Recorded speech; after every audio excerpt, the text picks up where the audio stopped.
When you've been in the business as long as some of these video game developers here, you start to see examples of tried and tested formulas being bent or broken entirely. Now, this can be for numerous reasons. Sometimes it's because the recipe has grown stale and needs to be revitalized. Other times it's because the company is trying to cash in on the latest trends. And in some cases, it's because the ship is being captained by a drunk who thinks that they should cancel Silent Hills and turn them into bloody pachinko machines. Not to name names, of course. And with these changes comes resistance. Even if sales are going down and the public interest is waning, you will find countless examples of fan bases getting up in arms over the slightest changes to their beloved franchises. And this is with good reason, as after all, you'd hate to see your favourite series go down the tube chasing a pipe dream. However, the examples on this list prove everyone wrong, and were in fact brilliant examples of taking a risk that paid off. So let's look at some of those who dared to dream. As I'm Jules, this is WhatCulture.com, and these are 10 hated video game mechanics that the world was wrong about. Number 10. Getting off your skateboard. Tony Hawk's Underground. Jesus Christ, talk about a fall from grace, right? I mean, Tony Hawk's was once king of the schoolyard, but over time and with a complete lack of care from its publisher and its spokesperson, we've got Ride and Pro 5, which are some of the worst examples of gaming around ever. And I am not kidding. However, if we cast our minds back to the glory days of yore, then you couldn't actually ask for a better arcade experience than the early Tony Hawk's games. For the longest time, players would marvel at the action-packed levels. However, also for the longest time, it was a bit of a rough ride trying to line up tricks thanks to your skater having the turning circle of the bloody Titanic. So when Thug came along and allowed players to get off their boards and explore, minds were blown. It opened up new exploration routes, new secrets, and entirely new ways to chain tricks together. In short, it was revolutionary. But in the lead up to the game's release, fans couldn't see the point of it. Yet when it finally dropped into the pipe, it all made sense, putting Thug as one of the most popular games in the franchise, something that EA's Skate series clearly took inspiration from. Number 9. Fixed to over-the-shoulder camera. Resident Evil 4.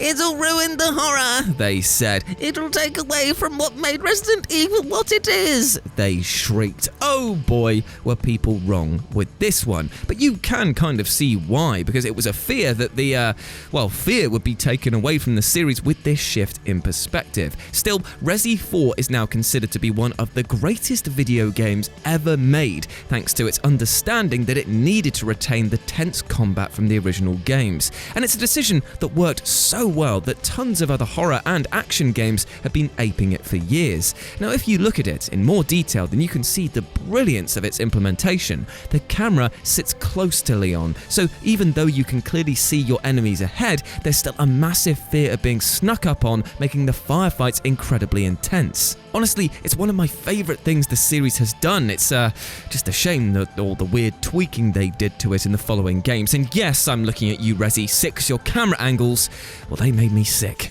Number 8. Naval Combat Assassin's Creed 3 / Black Flag.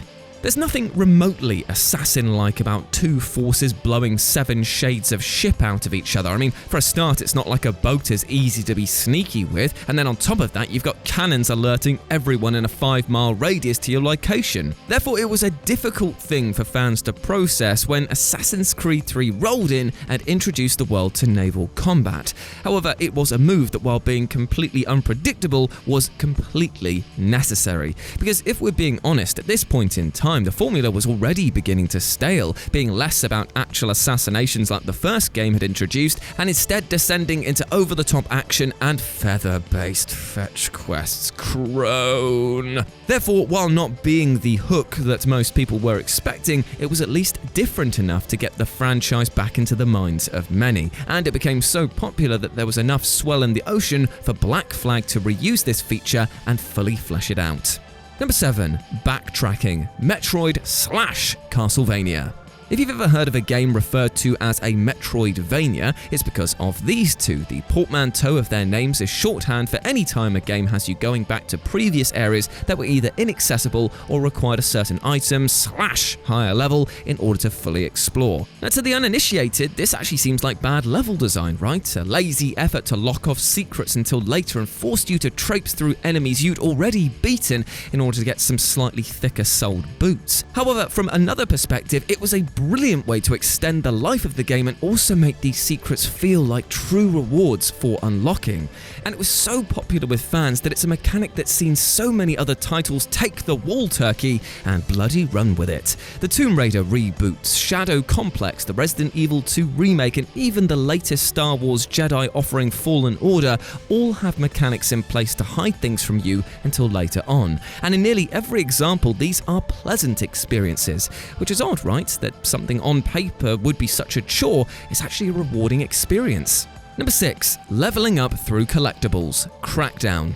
The first Crackdown had a genius way of leveling up in its games. From its first release to the, let's just say interesting third version, you wouldn't be leveling up your agent through stats and point drops. Instead, you'd be buffing your body by taking an assortment of glowing orbs deep within your muscular frame, which you only get by performing actions related to the skills. Want to improve with guns? Well, shoot more things. Feeling lacking in the lifting department? Punch more enemies upside the head. Agency cars looking a bit thin? Well, slide around those corners a bit more, if you catch my drift. But the best and most fitting skill is your agility, which can only be leveled up by collecting green orbs. And how do you collect these? Well, you jump and climb your way to them naturally. But if they're too far or too high, that's your incentive to come back later on when you've scaled up some smaller stuff and beefed up your big bad boy. It was, in the most basic sense, a fetch quest, but it was delivered in such a way that it rewarded exploration and made the entire process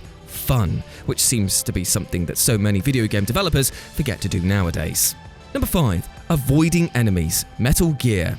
It might seem weird saying this in 2019, but stealth wasn't as big a deal in the 80s, whereas now we've lived through the Splinter Cells, Thieves, and Deus Exes of the world. It all began with a game that popularized being as stealthy as a snake, Metal Gear. Now, at the time in the 80s, games were pretty much all action-based, the sort that yelled in your face, "Keep that trigger held down, soldier, until they're all dead," which understandably appealed to the masses for the most part. But when the then relatively unknown Hideo Kojima introduced the concept of not killing everyone in sight, gamers initially balked at the idea. And whilst the first few Metal Gears passed by with relative success until Solid in 1998, it was down to Kojima's perseverance on this gameplay mechanic that shaped a lot of how we play stealth games today.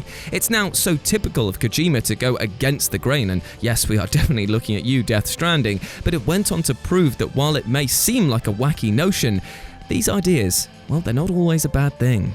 Number 4. Making turn-based combat a rhythm game. Undertale.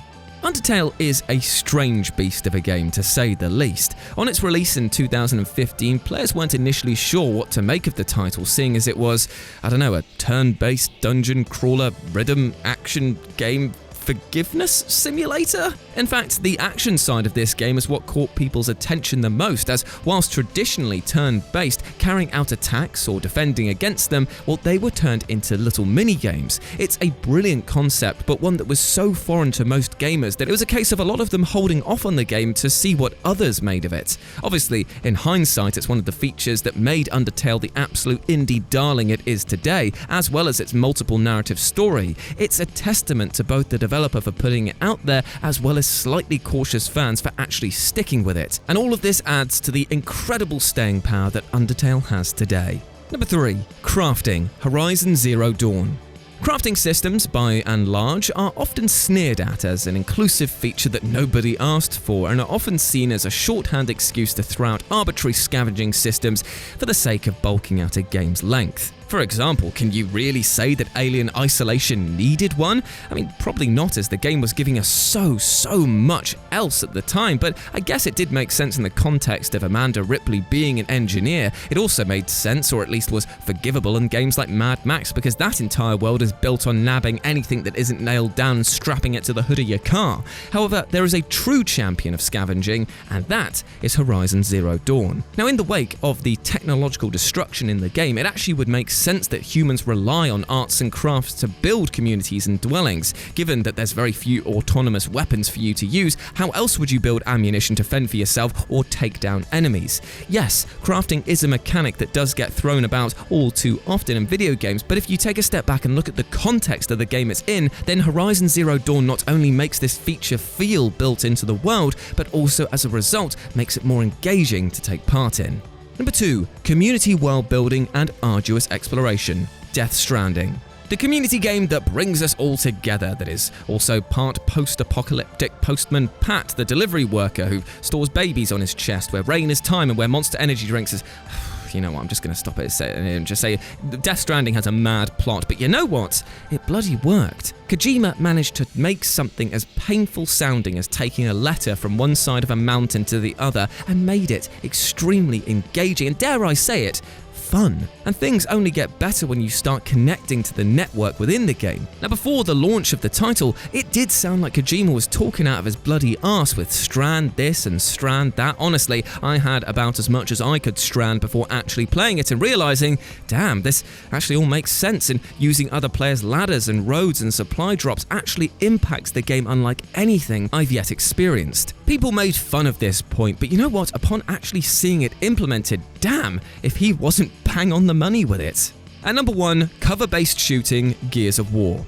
Nowadays, almost every third-person action shooter has a cover mechanic. Now, the cynical of you will sneeringly blame Gears of War for that, but you know what? The more prudent of you would actually be thanking it for it, because you see, every action game had his dog prior to the runaway success of Gears of War. Had you just stand there and trade bullets with your foes, or ungracefully hide behind a wall that never really felt like a true firefight. First-person games did this too, and there was nothing more depressing than just standing there facing a wall waiting to get your breath and your health back. So when Gears hit with its cover mechanic, which Cliffy B says was inspired by lesser-known hit Kill Switch on the PS2, it was well received. It brought new life to armed combat and added in an element of risk-reward to charging into the fray. Sometimes you needed to get stuck in and charge ahead, and other times you'd need to think for a moment and find yourself a distraction or decoy. And also shout out to Vanquish while we're on this subject, because you know what? That let you distract robots with cigarettes. Oh yes, but that also brings us full circle. Nearly every third-person action game worth its salt uses a chest-high mechanic, and it's easy to see why.